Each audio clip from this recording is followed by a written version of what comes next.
So thank you all so much for joining us today. We're really excited to have you all here for virtual volunteer engagement presented by MilkCrate and Philanthropy Without Borders. First, just some logistics we're going to go over. We're going to use that chat window for intros, which we've already been doing, so feel free to add yourself in there. That's also where you're going to be able to post your answers to the questions that we present throughout the presentation, and we'll also do more Q&A at the end as well.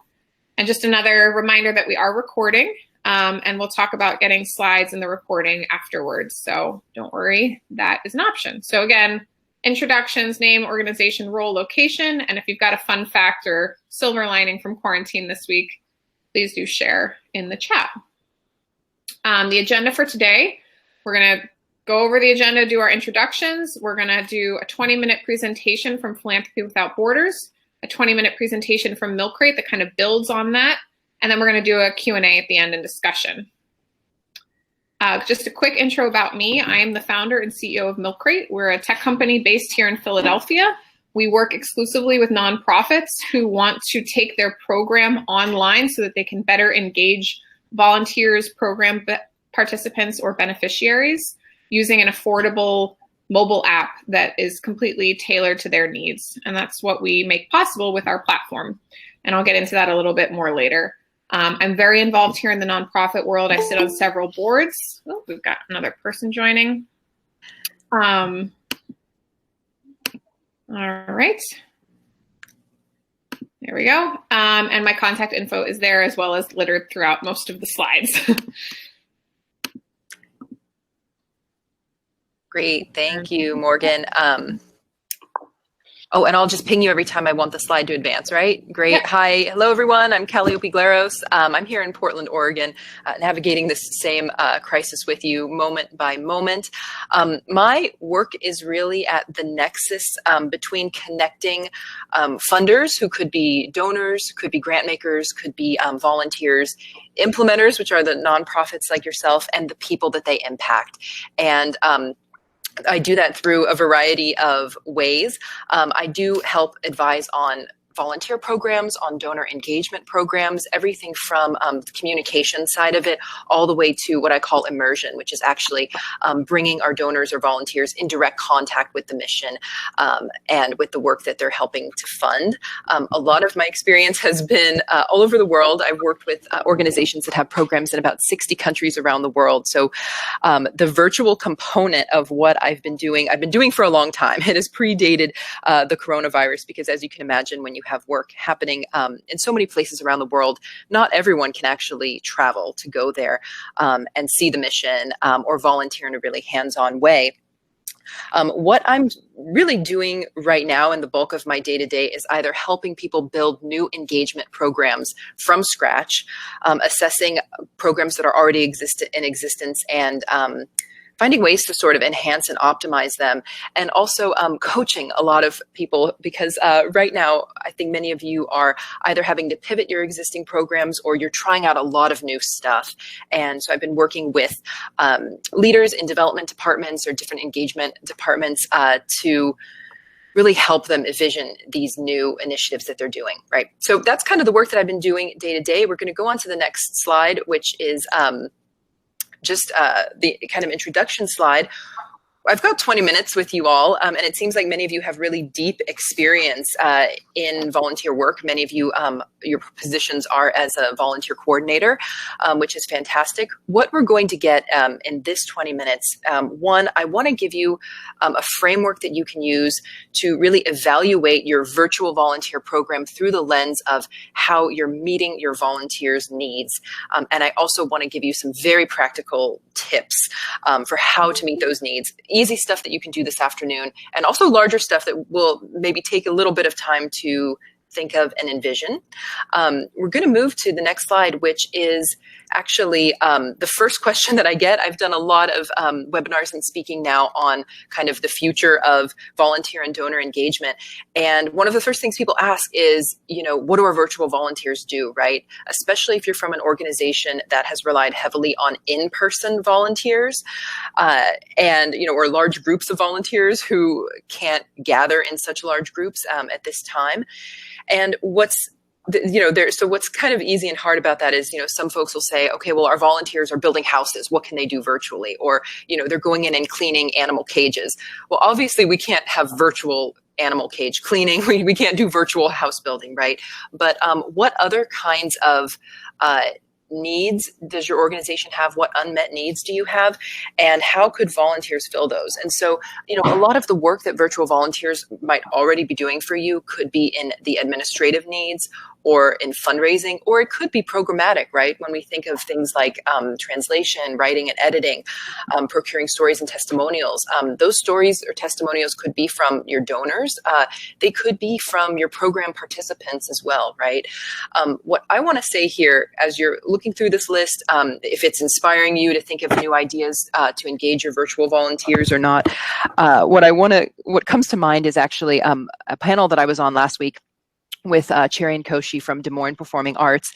And I loved what he said when he met with his committee and they were going over, what can our volunteers be doing? He started to sort of push back because they said, this work our volunteers could do, but they definitely can't do this, right? And as he sort of pushed back and said, well, could they, if they had these skills, if they had that commitment, could they really do it?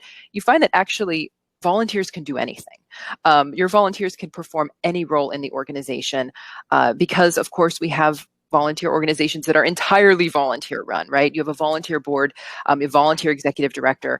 And so there is really no role within a nonprofit that a volunteer cannot perform.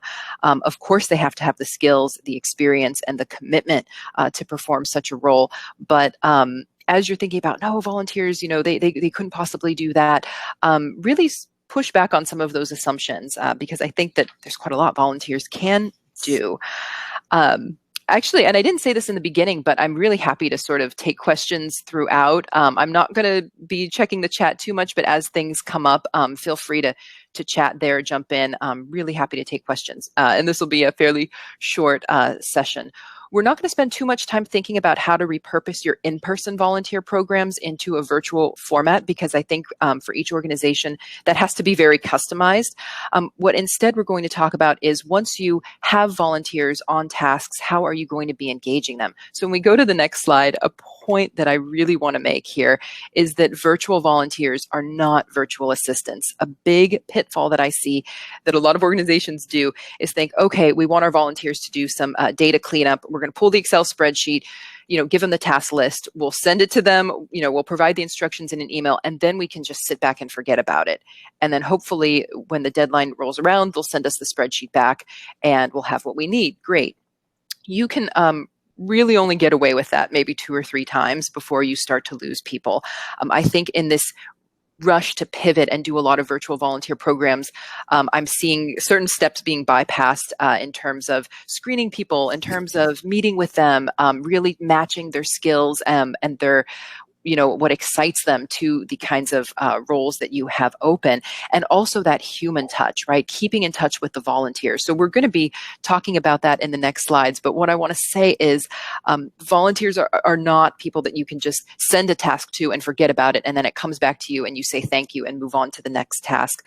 As you all know from being in your roles and from working with a lot of in-person volunteers, they do have to be stewarded and engaged much like our donors are. So we're going to move to the next slide, which asks this really simple question that I pose back to you. Why do people volunteer? And the reason that I ask such a fundamental question is because this is the lens I want you to look at in terms of how you're going to engage volunteers. When we look at some reasons in general why people volunteer, of course, it is very individual and it depends on the person. Many of them are looking for community, connection, or belonging, right? They want to meet other people who have shared interests. Right now, it's very important because we're experiencing a lot of social isolation, and you can't actually, it's really hard to meet new people, right? We're not going to networking events. We're not bumping into folks on the street. And so that community and connection is really critical in these times. Many of our volunteers want to learn something new or gain new skills, right? So maybe they're not looking for skill building, but they want to understand the problem that our organizations are solving, right? They want to get an insight insider picture into how complex the work is. And by volunteering with our organizations, they begin to understand that in a deeper way, right? That could be what they're looking for, or they could be in different aspects of career transition and looking to gain some skills that they can use to make their next move, right? They also very critically want to be a part of your organization's impact.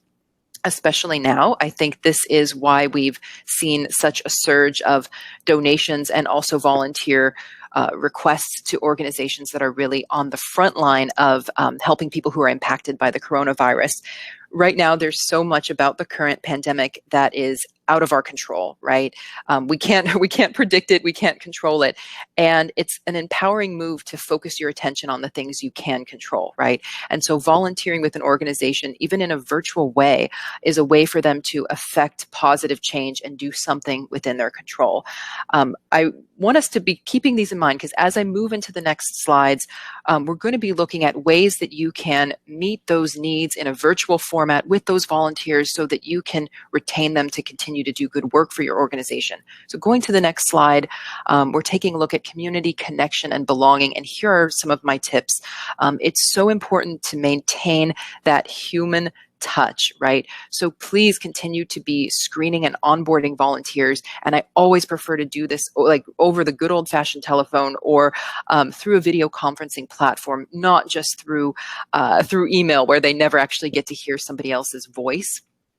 When I check in with volunteers, I know that it's very tempting to send emails or kind of automate things, but I prefer as much as possible to have regular phone or video check-ins scheduled.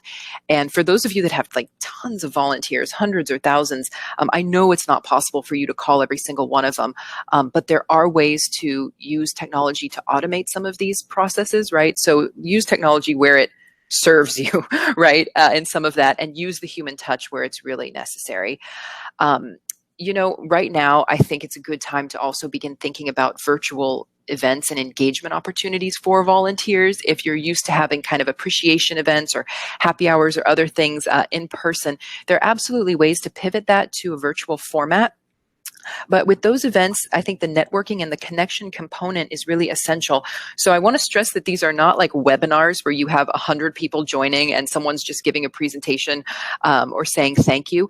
I would actually structure some of these networking events to be smaller, right? Maybe groups of 20 or less that sign up, and you actually do spend time doing introductions and asking questions and having people get to know one another.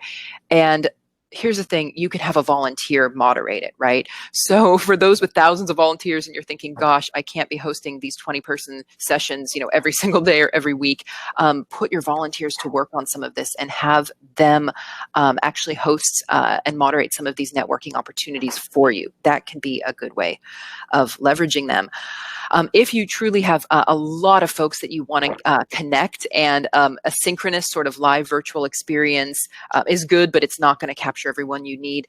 Think about ways that you could utilize a forum. I know Morgan's going to get into some of the tech later. A forum where volunteers can connect with one another in a virtual way, right?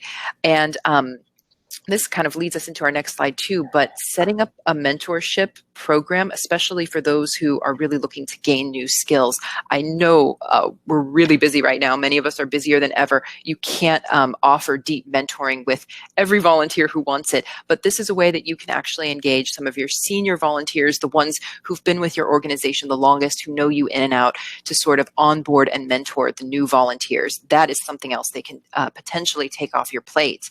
So moving on to the next point I made, which is learning something new or gaining new skills.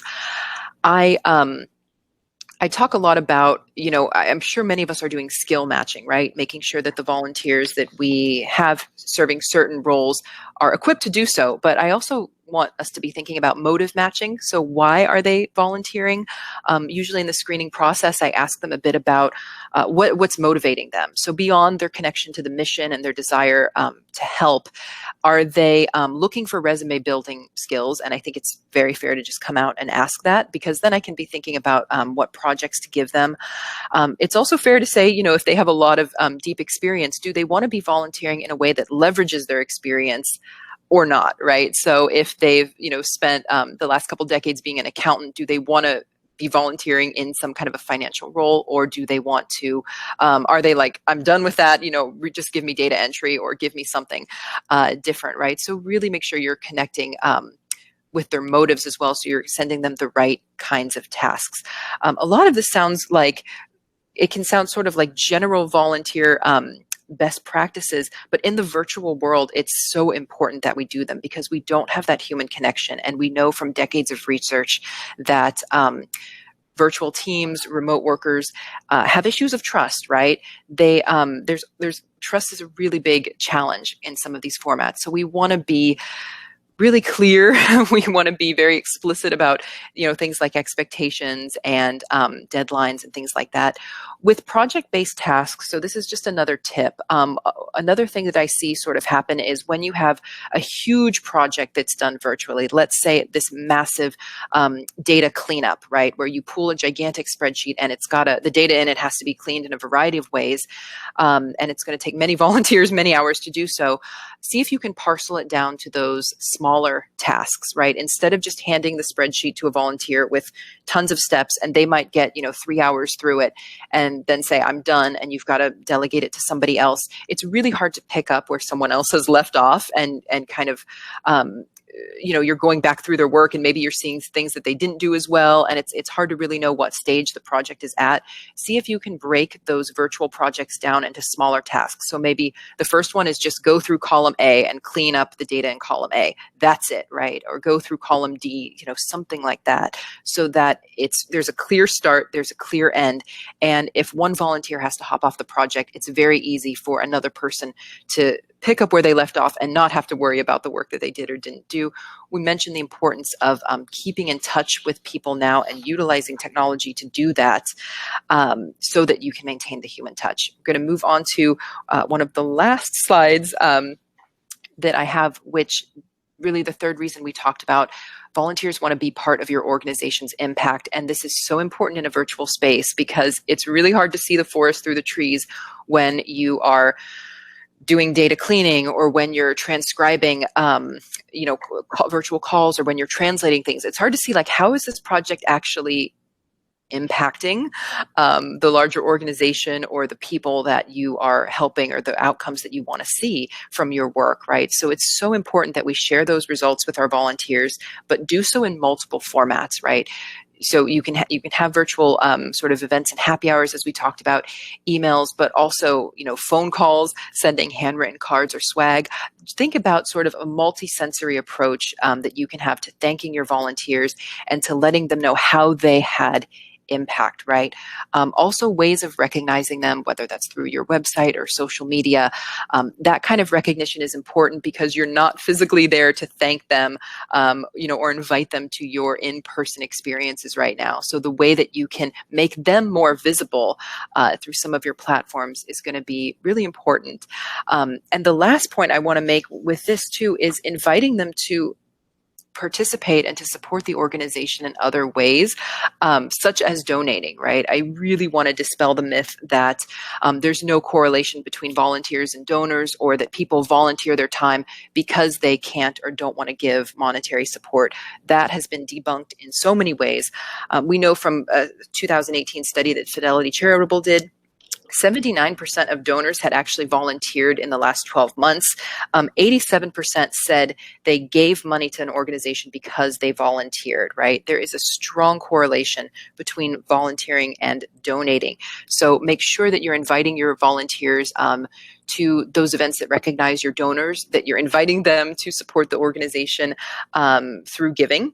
That is all going to be really important. And on the next slide we have, which I think is my last one, I want to share that this is really the moment for virtual volunteering for many reasons.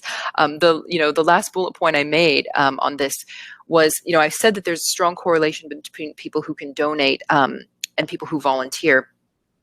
But also we have a lot of folks who can't donate money right now. And you might have heard from some of your supporters, or maybe your teams on the development side have said, some of their donors are waiting till the year end to evaluate their giving. There's a lot of uncertainty right now. And so for people who can't donate, invite them to volunteer, right? They might be feeling bad that they can't support your organization financially at this time, but invite them to participate through your volunteer programs, right? So it really goes both ways. I know some of you are wrestling with in-person programs that may have been completely canceled because of the pandemic, or maybe permanently changed going forward, right? So this is the time to get really creative in thinking about how people can still make an impact on your organization without doing something in person or without engaging in a really large group. In every single organization I've talked to since March, since the pandemic really rolled out across the US, they have actually said engagement levels are at an all-time high. So with their virtual events, with people who are calling in and wanting to support them, they're seeing unprecedented levels of that. And these are organizations across the board, not just on the front lines, but people in humanitarian aid, in environmental conservation, in the arts. And so that is really encouraging. I'd love to hear, I don't know, Morgan, if you have anything you want to add, or if any folks want to ask questions or share anything. This is, I have one more slide that just says, you got this. So, anything we want to add to that?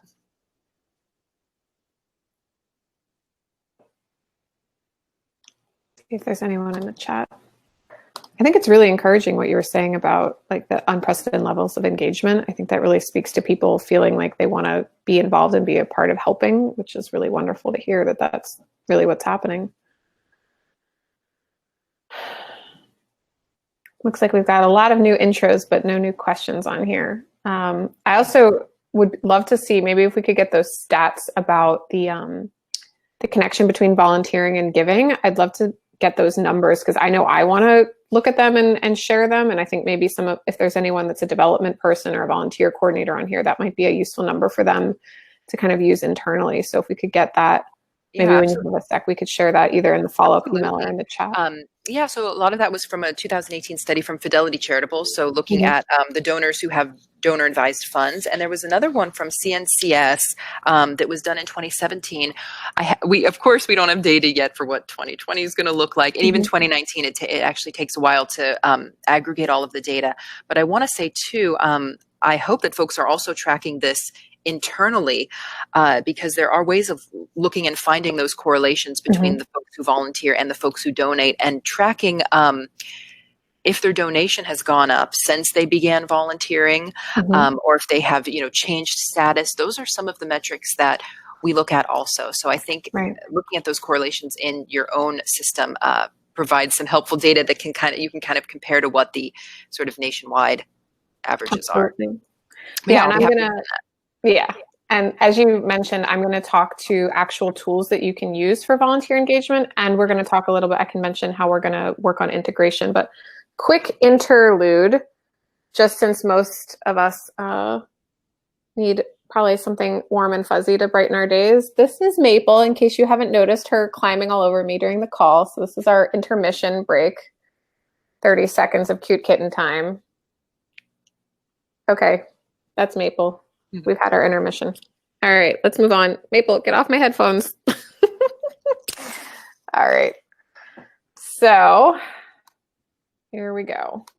So I'm going to go over some tools that you might already be using, both digital and analog, to engage volunteers. I'm going to talk a bit about how MilkCrate can be a kind of, in many ways, a replacement for some of those tools to help make things more efficient and effective. We're going to talk about some case studies, particularly volunteer-focused ones.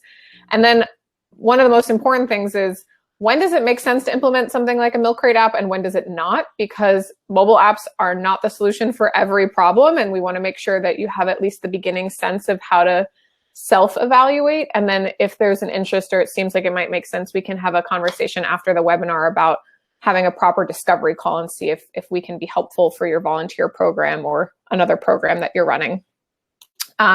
So before we actually jump into it, I'd love to see in the chat, and I know some of you have already introduced yourselves and said that you're a volunteer coordinator or something like that, but if you haven't already, please do share in the chat if you are currently running a program for volunteers or members at a nonprofit and you're wishing your engagement and progress tracking was easier. And we've definitely seen from our clients that in these times of everything needing to be digital, having something like a MilkCrate app in place has been a lifesaver, because otherwise you're kind of starting from scratch. And so I know a lot of people are kind of in that place.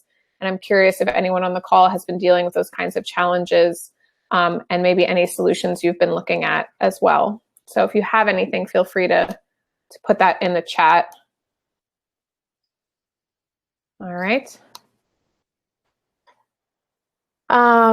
So while you're doing that, this is the slide where we've kind of summarized. Let me just go into presentation view so you can see this a little bit better.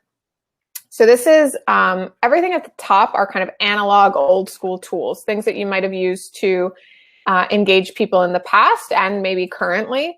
And then on the bottom in the purple are the more kind of digital, innovative things that people might be using. And all of these have their place, although it is possible that there might be some redundancy here. It might be possible that you're using things, too many things, it might be taking too much time. And that's when we want to start thinking about, is there a way to do things more efficiently and effectively? So which of these tools are you using and how well is it serving your needs right now? Did you guys see anything on that slide that you wish you could dump? Or that you've been thinking about trying out. So please feel free to share. I think this is a really important learning opportunity for other people on the call to hear what people have tried and what their successes have been like and what they haven't liked about it. So if you have any feedback you could share, that would be great. I'm going to just pop over into the chat and see if anyone's got anything they want to share. I have an online volunteer database to help with emails and communication. However, I've been struggling with moving from in-person training to online training. Yeah, for sure. Yeah, so training, and is that things like scheduling events and like having the times blocked off, or sharing materials in through a video call or something like that? Laura, I saw you had posed that question. What can you identify what the struggle has been with the online training? Is it okay to go and talk, Morgan? Yeah, sure. Okay, I just thought that was easier than typing. So we have a mandatory 40-hour training that our nonprofit has to do for funding. So I'm having to take all of that and now try to figure out how to make that online. And so I've been trying to struggle with like what softwares are the best, how to do this, webinars, recording, like just what is the best of doing it. And we had the week that COVID hit for us in Michigan was the week that I had a 65-person training set up for in-person. So I have 65 people that are now currently waiting because they can't do training and everything. And so we're just trying to figure out like what are the best ways of training people for, and I also work in the domestic violence and sexual assault world with trauma. So it's like how to teach that online. And also to be able to gauge if volunteers are ready to go work with the survivors. When we're in person, we can see that a lot better. And we can, than if it's online. So I'm just trying to, so so if anyone has tips on like pivoting to the online world, that'd be helpful. Our database is Better Impact. So I actually have an e-module program that we can record, we can record ourselves and then put it on there. But I don't know if that would be the best option or just hosting a bunch of webinars or, that type of thing. So, I'm going to post a link in the chat. This is a review of 3 case studies of our current clients and how they've pivoted in times of coronavirus. And particularly some of, at least two of them are volunteer based. So one of the things that I've seen that has been really powerful is moving the training materials into the MilkCrate app. So one of our clients that we're launching that's a coronavirus focused case or coronavirus use case is a volunteer program delivering groceries to seniors. And they have all these new volunteers coming in to help meet this demand. And they can't meet with them in person to train them. And so they've taken all the training content and turned them into a series of challenges in the app where you complete one on day 1, you complete this one on day 2, there's a survey that you complete, and all of that experience is tied into the app. But the other thing that the app does is it also has the volunteer shifts where they sign up for the volunteer work, where they can track what they did, they can document their experience, and everything's in this self-contained mobile app so that the volunteers can take it with them on the go, when they're out doing the grocery shopping, delivering it to seniors, taking photos of the delivery. Like it's a all-in-one kind of thing. So it's got the training and the actual work experience all in one. So that's been something that's been really successful. And if that sounds like it might be helpful for you, I'd be happy to have a conversation after this where we can kind of take a deeper look at your program. Yeah, I want to echo what Morgan's saying too. For your training, if you were going to do a day or multiple days in person, you absolutely have to break that down in a virtual format. Nobody is going to sit through 6 or 8 hours of a training, and to make it as participatory as possible, and to make it as multi-sensory as possible. So you're getting them to, you're really finding a lot of activities in, like, as the examples Morgan was saying, that they're actually engaging, not just watching passive content. So I'd be careful about, putting out too much reading material or too many webinars that they just have to listen to, because again, adults have to apply what they've learned, right? So giving them the opportunity to apply, to do, role playing with a partner, something like that, depending on what services they're performing, so that they're applying what they've learned, is going to be really critical. Yeah.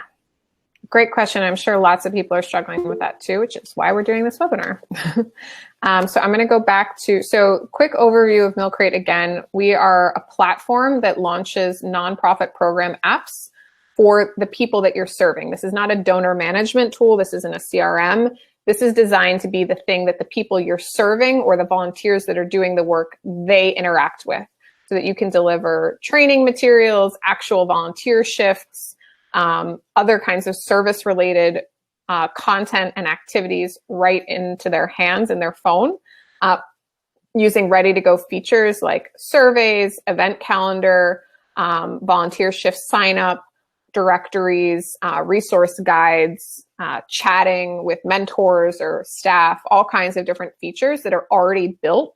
So you don't have to conceive of them, design them, or pay for them to get built from scratch. So it makes it much more affordable.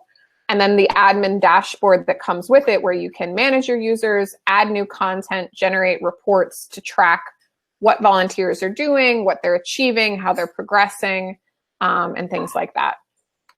We really focus on the middle 2 stages of the nonprofit program lifecycle of engaging and evaluating. Oh, sounds like someone's trying to join. All right. So that's really, where we focus, getting people in the door, which I think is probably something that, there are other, webinars we've done that really focus on that, and we'll probably run those again in the future. So if that's of interest, definitely stay tuned for that.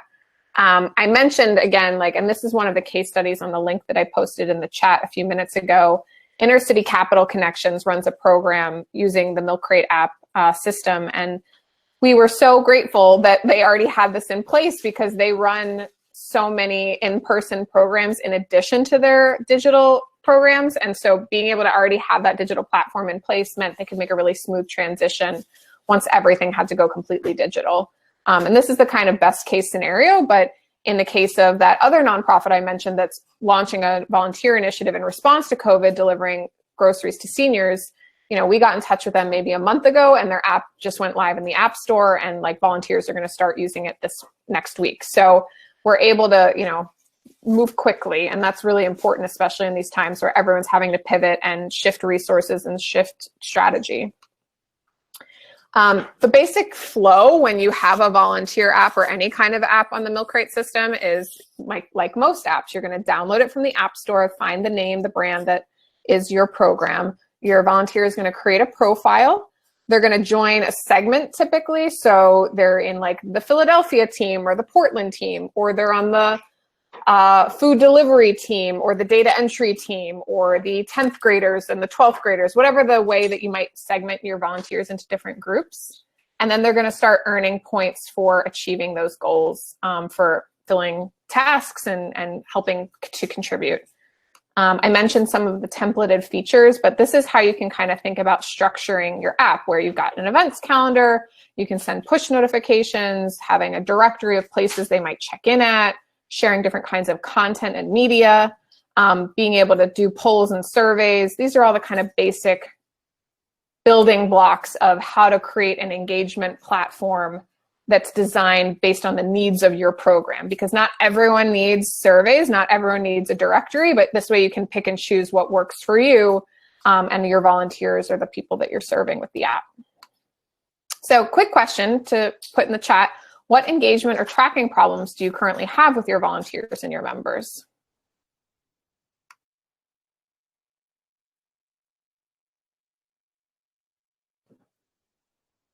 Anyone? Oh, looks like we got one. Oh, I just got a thank you. Okay. All right, well, we'll keep moving along.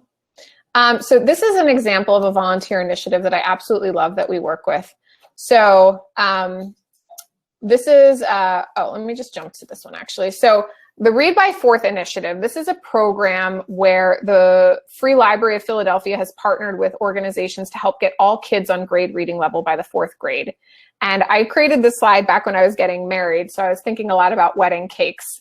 But I really like the way of breaking down goals based on the sector, the organization, and the program. So you can really try and think about, like, what am I trying to achieve in this volunteer program? So the sector's goal is advancing learning and literacy. The organization's goal in this case is advancing literacy in Philadelphia. And the specific program is all Philadelphia children reading on grade level by the 4th grade. The actual audience is the reading captains, who are the volunteers, the parents, the teachers, and community members. The app that we built was specifically designed for reading captains. And the tools that those reading captains were using at the time were a 4-inch binder full of all of the materials they needed to share with parents and community members and teachers, the spreadsheets they needed to fill out, the flyers that they needed to use to promote things, the meeting scheduling, social media posts. There was a lot. And so what we were able to do is take all of that experience and put it into one app where the reading captains can have all the information they need at their fingertips. And I'm actually going to play this little video for you guys since it's Friday afternoon, and who doesn't like a good cartoon? So let me just play this real quick and you can see how this example works. Oh, I think I need to go into, there we go.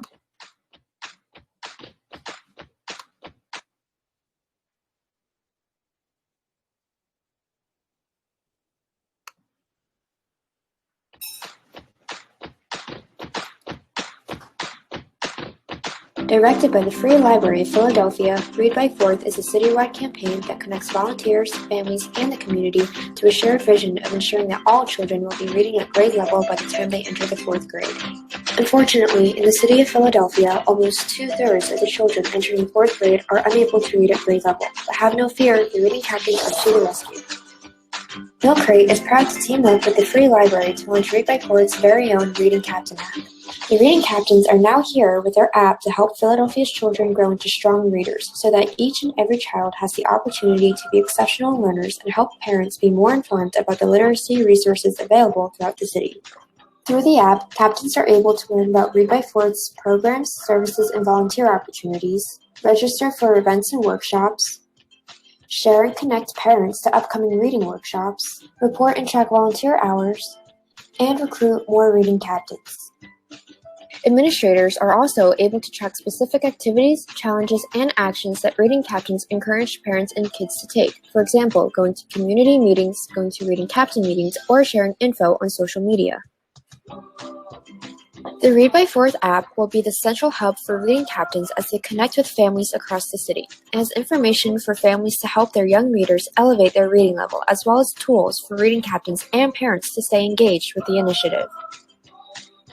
If you have a program or organization that needs to engage an audience, visit our website and... Okay, you get the idea. So,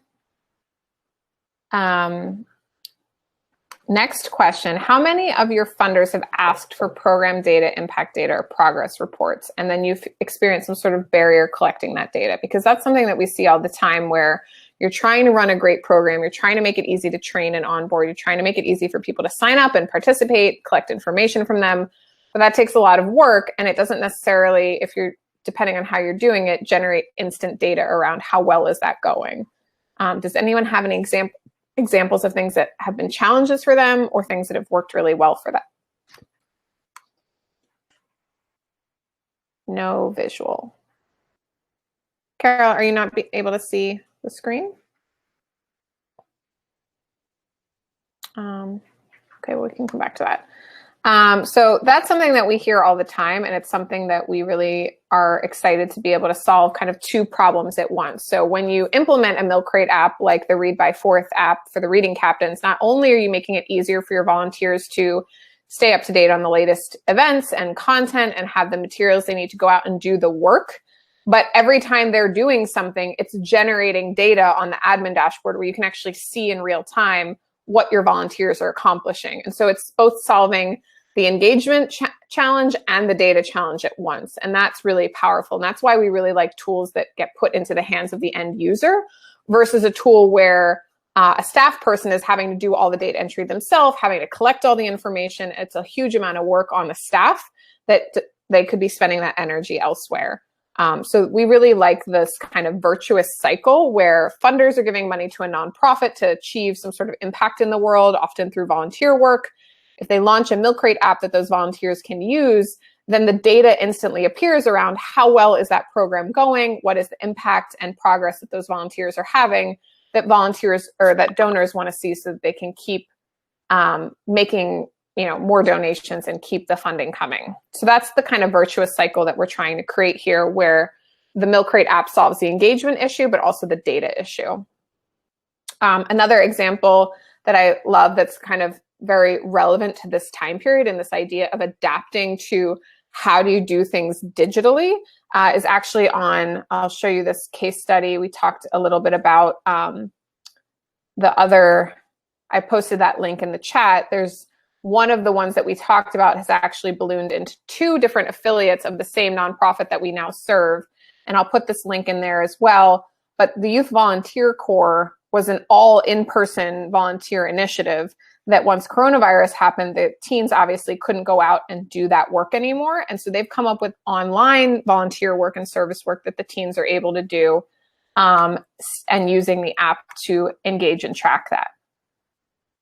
So there's a link for that. That might have some inspiration about ways that you can create new content and new volunteer opportunities. And this very much speaks to the first half of the presentation from Philanthropy Without Borders, where we were talking about what kinds of digital work can volunteers do, and that there is a lot of options out there.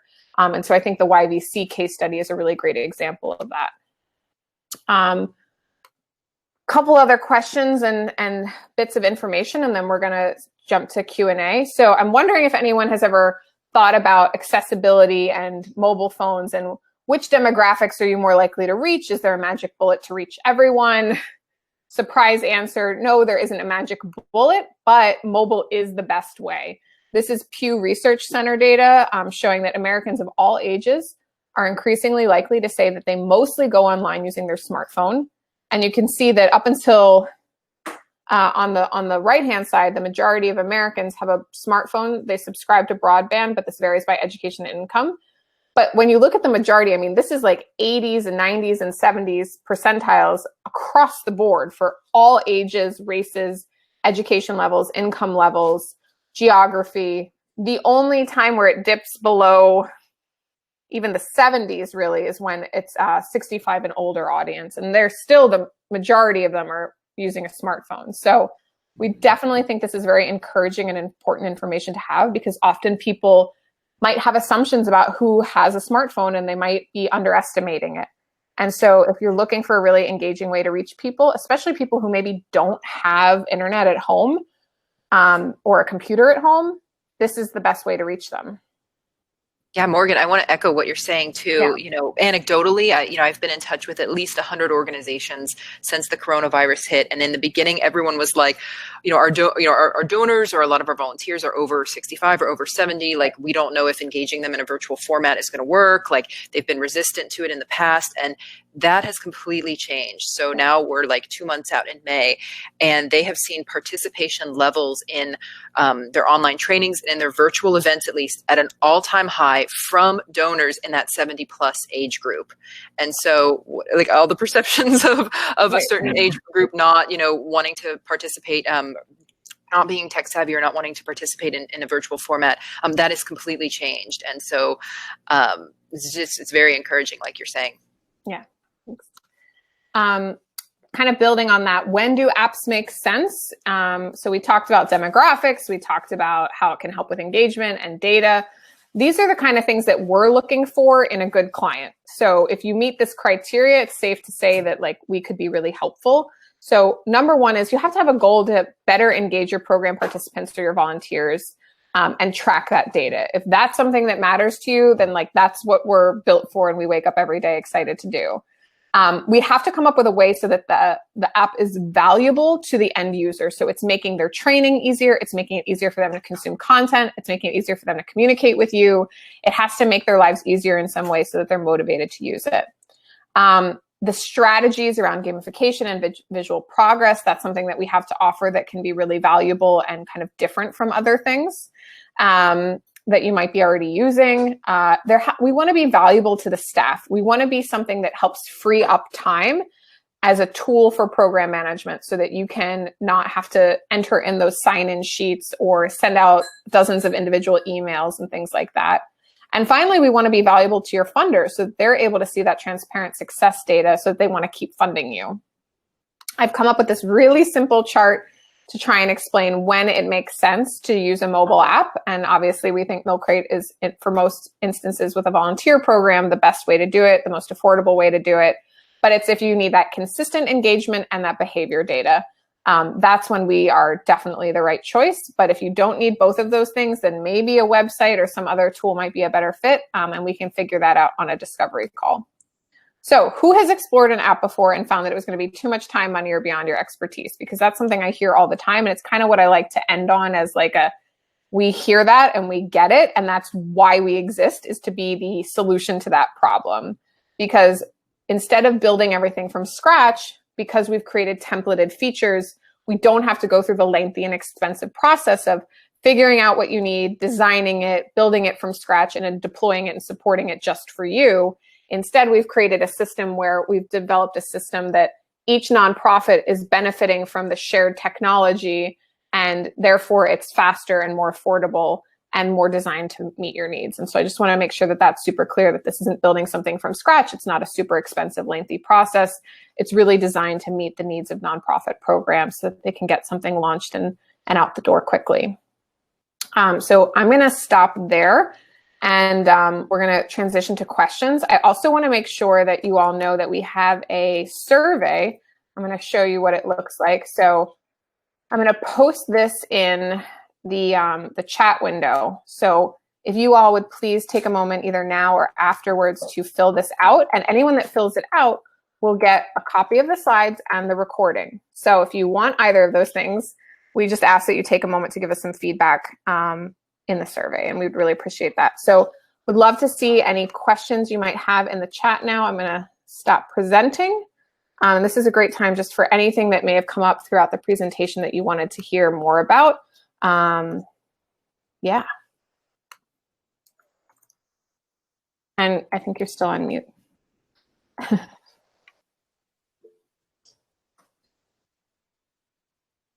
Morgan, I think while we're waiting for questions to come in, I actually have a question about how the app corresponds with the database, or if they talk to each other, so that, you know, like we talked about, our donors are our volunteers and our volunteers are our donors. And so, and I'm sure everyone has a CRM that they're using. And what does that kind of relationship look like between the engagement? Yeah, and we talked about how that data can be so important because you can get your volunteers to become donors and vice versa. So yeah, we build integrations now where we can work on having your like Salesforce data, for example, talk to your MilkCrate data, because MilkCrate has its own admin to manage the app. But being able to pair the data so that they can talk to each other is really valuable. And so that's something that we're investing in now to make happen. And if that's something of interest, then we absolutely can talk about that as well.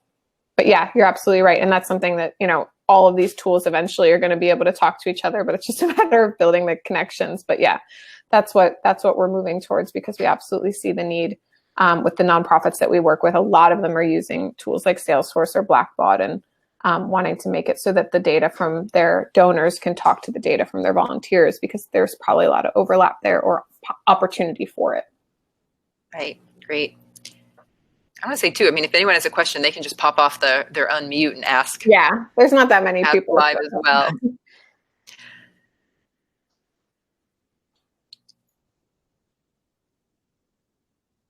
I think, with folks right now, there's so much transition going on. I think we don't know the full ramifications of everything that's happening yet. And so there's still, in terms of like the challenges that are coming up, we're still discovering them. Christine. Yeah. So yeah, the presentation. So please fill out the survey, and anyone that fills out the survey will get the presentation and the slides sent to them. That's our little ask so that we can get feedback and keep improving. So we'd really appreciate that. Also, feel free, and I'm going to be sending out follow-up emails to everyone, just thanking them for signing up, reminding them about the survey. But if in the meanwhile, before you get that email, since there's going to be a holiday weekend, it probably won't come to you until Tuesday. Feel free to reach out to me with any questions. If there's anything in particular you wanted to learn more about, if you wanted to set up a discovery call, get more info on a case study we mentioned, whatever, just feel free to email me. And I will be emailing everybody as well next week. Great. And I also sent the study on to Morgan. So in the thank you email for Tuesday, she can include that as well. Yeah. Any other questions? Or anything you want to comment on or share while we've got just a couple minutes left on the call? Anyone have any good quarantine 3-day holiday plans? I'm building a water fountain in my backyard. Wow. A water fountain? Like a little waterfall? Wow. I mean, like, I found this like plant holding structure that's like metal, and I bought a bucket and a pump, and I'm going to somehow make it make sense and buy some water plants. We'll see what happens. Oh, great. Oh, see, thank you from Celia. Hey, Celia. Yeah, thank you for being here. Thank you so much. I hope this was helpful. We had a lot of different folks on this call. Some of them, very full range of programs represented, definitely, and full range of like volunteer, involvement. I see we had some CBAs on here too. So I'm just really grateful that everyone took the time to kind of, learn something new and explore some options. And I hope this was helpful, and look forward to seeing the survey results. Absolutely. Oh, Carol, going hiking. I know. Oh, yay. The parks are starting to open up. At least they are here in Oregon. We've been opening some of the parks. So before I go, I do have one quick question, and this is just an idea that I have. So for the apps, so there are platforms that could accommodate like a huge like volunteer like data, and sometimes they do offer like trainings, right? Can you recommend like an app that would sort of be able to help an organization like take a volunteer through on how to use the app and how to like manage it? Or do they provide trainings to volunteer managers to like also teach the volunteers so that the engagement is really like full? Because, not a lot of nonprofits have a volunteer manager to do this. And to be able to like engage people to actively use an app, they need to know how it is. And for an example, with Portland Center Stage before, our volunteers are on the older ages, and they don't necessarily embrace technology as the millennials do. So how could we help them? Is there like a tech like video or tech like assistant support that they could use? And which apps have these? Yeah, I think this is definitely, you brought up so many wonderful questions and pain points. I think it would probably make sense, since we only have 3 minutes left, I can't possibly answer all of them. Sorry. So if you wouldn't mind putting your email in the chat, and I'll send you an email and we can have a follow-up conversation about that, because I would love to answer those questions. Thank you. Have a great weekend. Enjoy your fountain. Thank you. Yeah, hopefully it doesn't flood the backyard. Bye, Caliopy. I'm going to go. Bye, Celia. Good seeing you. Me too. All right. Are we signing off now, Morgan? Wrapping this one up? Yeah, I think so. So yeah, Celia and anybody else that wants to have a follow-up conversation, feel free to put your email in the chat, and I'll make sure I get you an email out now. And then everybody else will follow up with you next week. Great. Thank you so much, everyone. It's been a pleasure. Bye. Enjoy your Friday. Bye.